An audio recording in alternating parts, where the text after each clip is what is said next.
Hello, I'm Tim Ratcliffe, architect, and have been involved in the MEND project phases 1 and 2. Welcome to phase 3. It's April and we're just making a start on site. I should also introduce Dan, site manager, who you may well have met, but we're all back together as a team working on phase 3 on the east side of Wightwick Manor. Okay, we're going to show you around the scaffold and some of the things we're doing and some of the challenges we have on this particular phase. But to start with, we're going to start at ground level where Jeff is working, and I'll ask Dan just to tell us what we're doing. So these are just ongoing works, repairs. We do a lot of repairs like this. General slivers of timber that we put in, so it's all seasoned oak that we use. We've been using the same oak through the different phases, obviously because we want the same effect. So a lot of them are glued back in. We can make new secret tenons and stuff like that. And generally, obviously anything that Jeff's working on, he will use the workshop that we've got and the bench. So we do have a good setup.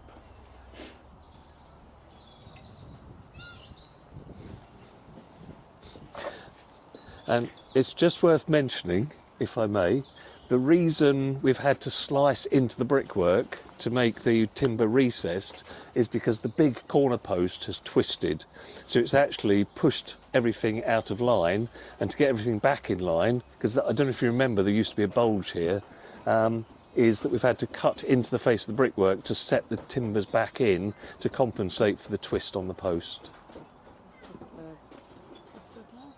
Yeah, and then above we've got plaster repairs, which are using the same mix. We've got a mix which is lime, two types of lime mixed together to try and get a suitable hardness that's compatible with the brickwork and the timber. Just had to say that I love Jeff's piecing in these slivers. I just think are beautiful. So we have a problem in that the original oak that they used was green oak, so it's twisted and opened up with lots of shakes, and so we're filling those with really nicely cut pieces of timber. The other thing to point out while we're here is we're just doing little bits of piecing in repairs. You could replace whole timbers, but most of the timber is sound, so it's very much as necessary, minimal intervention.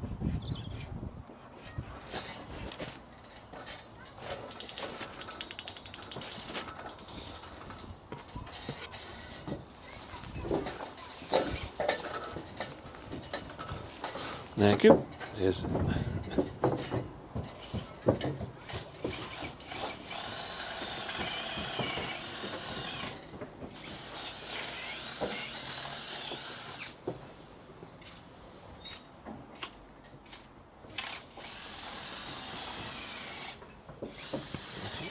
Yeah, so I think interesting little things to notice here. Somebody in the past has put a slither of oak in long before we were here.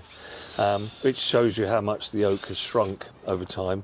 Do admire the beautiful heads. We've got some amazing bits of carving. And then we've got the stained glass or painted glass, which obviously you'll normally see from inside. So most of this is painted rather than stained glass. This is William Morris, isn't it? William Morris. Is it? Yeah. Oh, right. This is actually the genuine Morris. Yes. Oh, right, okay. Yeah. Oh, yes, because we're outside the billiard room. I've just remembered where we are. We can also point out the purple gunk, which we've had in all three phases. The purple gunk was this... Like a mastic. Mastic that was used in the 1980s and 90s, which was apparently colour matched to the timber, but has lost its colour over time. So that's all coming out. We're refixing loose slivers, we're putting in new slivers, and we're also using burnt sand mastic, which is a sand and linseed oil mixed together as a filler for the very thin joints. Yeah.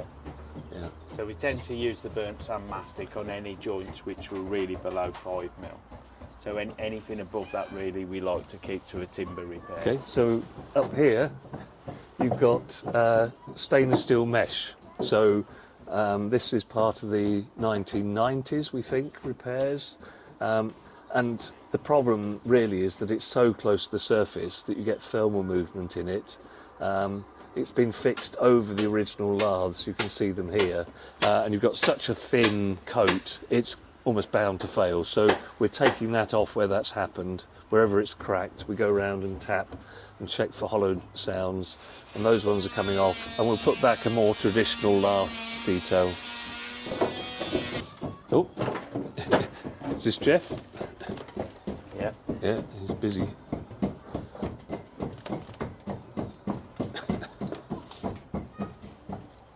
What's happening with you two? Right, so got an interesting gap. That's quite a big gap, and you can see how people have filled it with very large sections of, well, they're not slivers, they're more than a sliver. And that's because the building has moved downwards in this corner, and I'm pretty sure it relates to a drain. So one of the things we want to look at once scaffold is down and we've got the money is to dig up this section of drain. There's been a camera survey, and that does show that it's been leaking, and as you imagine, if the ground is wet all the time, it is causing the building to move downwards. So that's just picking up on a little bit of structural movement. Also got some nice little slivers and repairs that Jeff has already done, and we've still got some purple gunk waiting to be removed. And in places like that, I think we're putting in burnt sand mastic rather than slithers of oak. Yeah. Okay, that's good. Dan agrees. Yeah. And any of these pegs that are missing as well, we replace those as well. So we carve them in so they're nice, fit, nice and tight and snug. So yeah, and that's all in the same oak that we use for all the repairs as well. Okay, so while we're here, just to point out that where the render panels sound hollow or are cracked, we are taking the render off. So here is the brickwork behind, and here we're keeping the render because it is perfectly sound, but the bottom half was sounding hollow, so that has come off. The one bit of good news here is that on the original phase 2 from the 1890s, the brickwork is in better condition than what we were finding during their phase 1 from the 1880s. Yeah, we're gonna repoint all these anyway, just to tie all this brickwork back in so that there is no problem with movement. Yeah, because that's what we found on phase 1 and 2. Obviously the brickwork was moving, so obviously it was affecting the plaster coat that was on top. yeah. So why they've left such a big gap, we don't know. What we do know is that we're going to wedge it and make sure that it doesn't move and cause problems for the future. And then we've got a beautiful sliver, yet another one. I do love them. Okay, well, we've got the end of a timber which has split, and somebody has put a repair in the past. We'll be putting new repairs in here, and similarly there. I think it's just because there was a weakness, and then somebody's put a massive mortise hole, which has caused this bit, which has cracked, then to fall out. So again, we just do little piecing in repairs. We're not into the business of replacing massive bits of timber. This is very much a holding it together and keeping it going. Yeah, so you can probably see there that's obviously the existing tenon, and you can probably just see there that's the dowel peg that went through as well, to obviously keep it all together.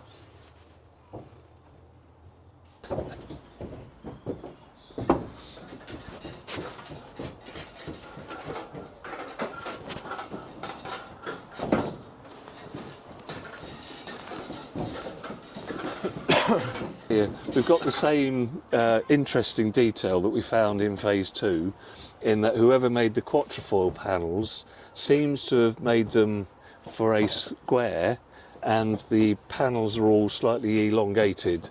So you've got these little slithers going in to every one of the panels. So it just makes it more interesting and entertaining. So quite why they did that, I'm not sure.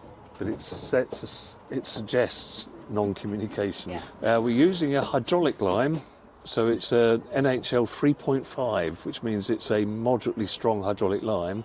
But we're then adding 10% lime putty to make it more workable, and then we're adding sand as well. And that's a mix, because the original mix was quite hard, too hard. We want to keep something that's reasonably hard, which is why we're using hydraulic lime.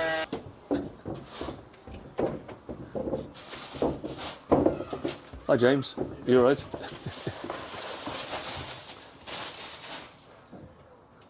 Ah, yeah. We're just on about them, James. Yeah. Yeah. Gonna They take need- them off because they they're need to too come far off to- forward, aren't they? Well, yeah, I've left them on for now because some bits are holding the wires Yeah, holding the timber. actually holding the timbers together, yeah. And, but yeah, they'll come off. And then can we'll take those battens off? Yeah, and then put back. Got the rib lath, yeah. Yeah. So we use rib lath? That's we what think? was used Yeah, last yeah, time, yeah. That's what we Yeah. used last time. Yeah. Yeah. So It's better than this. It's too flexible. Oh, just Yeah. some more. Yeah. So we do it with the ribs.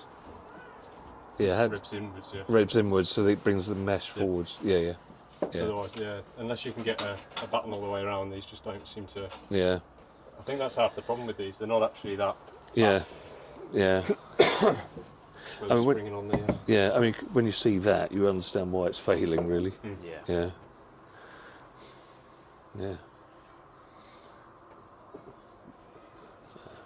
So there's quite a few of the originals on there as well, but. Yeah. That's one without, I just mentioned that's one without any of them. Well, this is one that's been patch repaired before, so the bottom's got the line with the mesh, and the top's the original, which is nails with a cement sand. So they literally just plastered onto the nails. Yeah, use that as a fixing really. Thank you, Oh, Nick. yeah, it's Yeah. key. Yeah. Did we have that round the other side? I don't remember. I don't remember seeing that. Most of them are lying on that side. to Yeah, be yeah. honest, so Yeah. I think because it gets the weather more, it fails. Yeah. So. Yeah. So above our heads, the gutters are V-section, so they're just two bits of timber lined with lead. But as you imagine, with that amount of oak and lead, they are pretty heavy, so they are all twisting forwards. Somebody's already been here before us and put wedges in to try and push them up, Yeah. but they still need to be pushed further, and these brackets need pushing back as well to try and get things closer to horizontal. Because if you imagine, as they tip forward, they've got less capacity to hold water, and with increased rainfall, we really do need to get that performing better.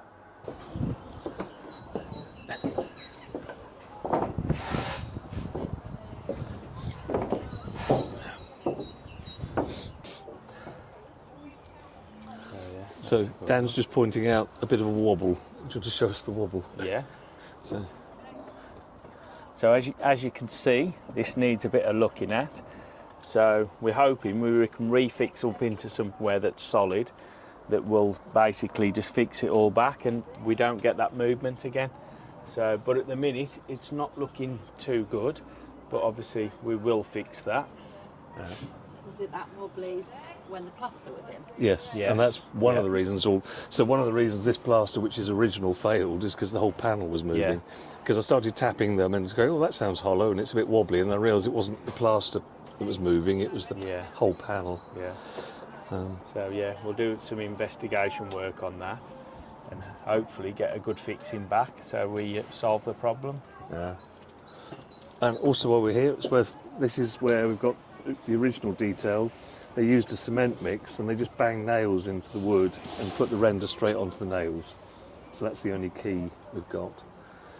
And then you step back and you see all the previous repairs, many of which are loose, from we think from the 1990s.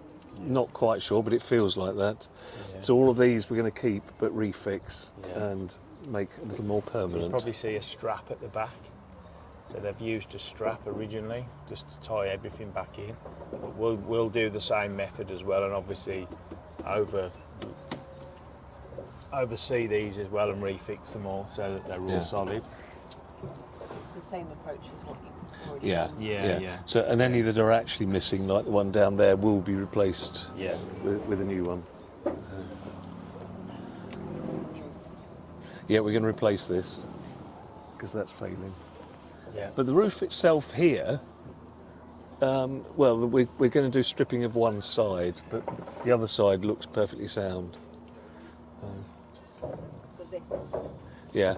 Yeah. And this is only because we had a survey done in 2022 and a roofer came, and although a lot of the tiles look okay, some are beginning to shale, but more significantly we found that the battens and the nails that are holding them are all beginning to fail. So he put this in a very poor category, even though at first glance it looks okay. But it is just this inner slopes and the central gablet. Yeah, and if we move over to the gablet. Or the gablet. Get that, yeah, that's not sure that's an official term. It's a small gablet.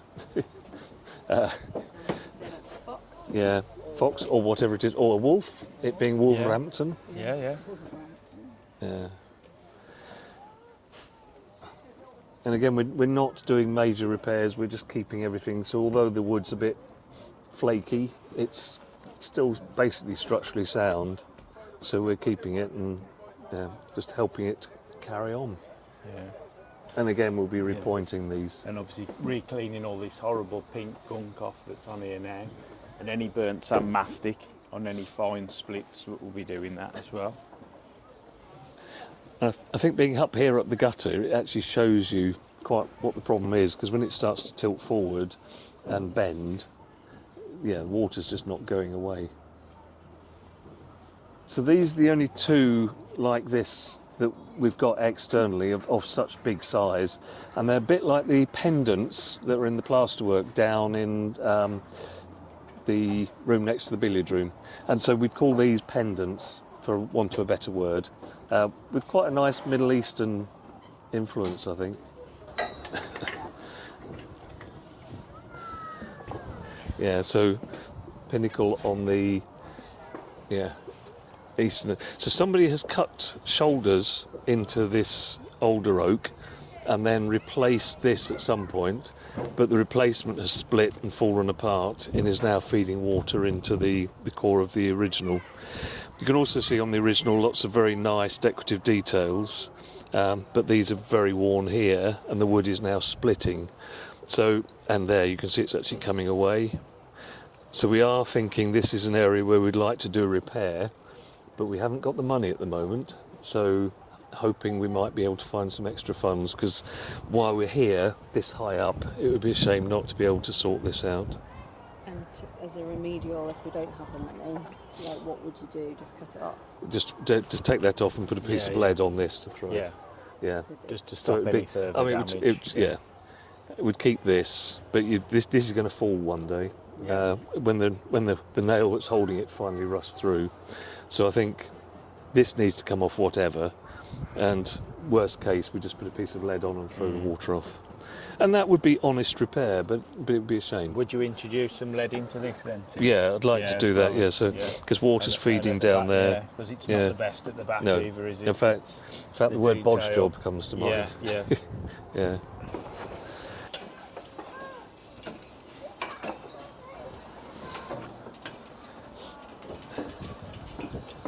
Here. So we've got these beautiful barley twist chimneys. This one is to the billiard room, and you can see there's alternating rounded and then scooped details. All built with this beautiful rubbed brick, which was bought specially from London from a specialist supplier. Beauty of rubbed brick, because it's soft, you can rub it into the shape, so you get very crisp lines.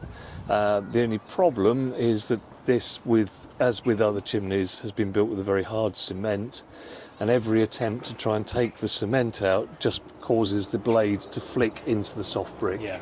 So we cannot cut out the hard cement, even though it's causing quite a lot of this damage with the runoff onto the softer bricks.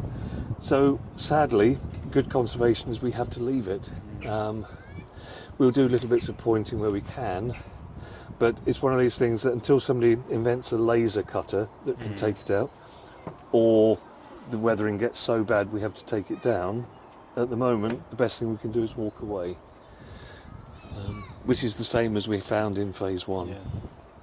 But we will be sorting out things like the plant growth, which clearly is a problem, and reflaunching and the pointing of the open joints below, which you can see through below the scaffold boards. That'll all be done as part of these repairs, just to try and consolidate and stop any further weathering. We'll be doing the same with the cappings at the top. So. The other interesting thing, and I don't know if it might show on the video as you look along the end, this chimney is leaning. So we're waiting for a structural engineer at the moment, because we just want to check that the lean isn't a worry. I think the weathering, whether it was built slightly on the skew, because it's the only one that's got this much lean on it.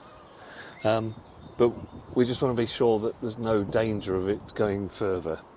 So, yeah, we'll see what the structural engineer has to say for himself.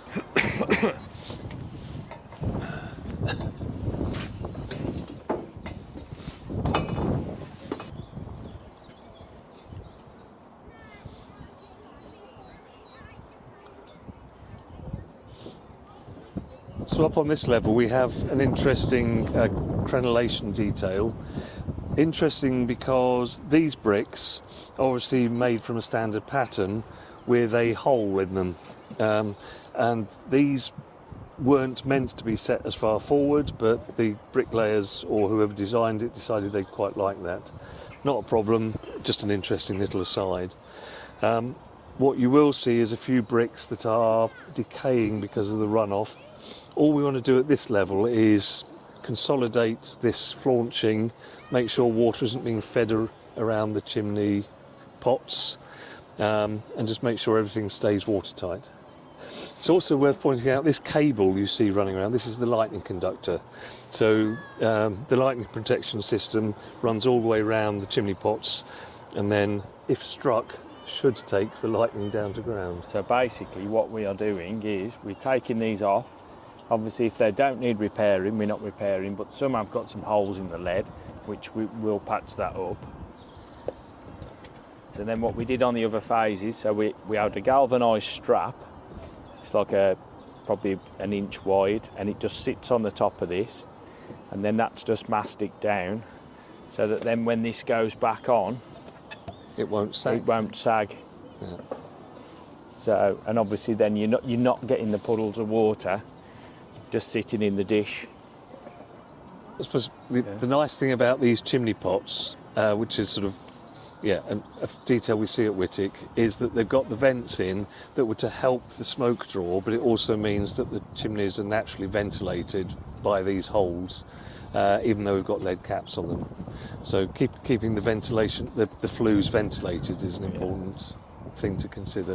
So any hairline cracks that we did have, we will go round and we'll just make the gap, the hairline crack, a bit wider, so that we can get obviously the line back in there, and we can obviously adhere better.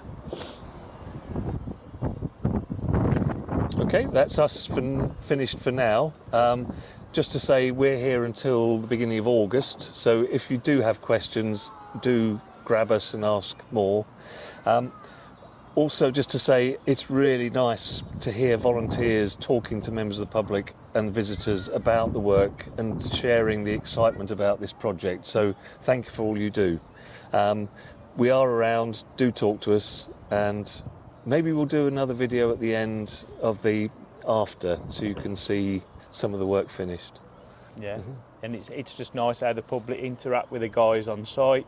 They're interested in what they're doing, and the guys are more than happy to discuss the process of the works with them. So yeah, it is nice. Yeah. So thank you very much.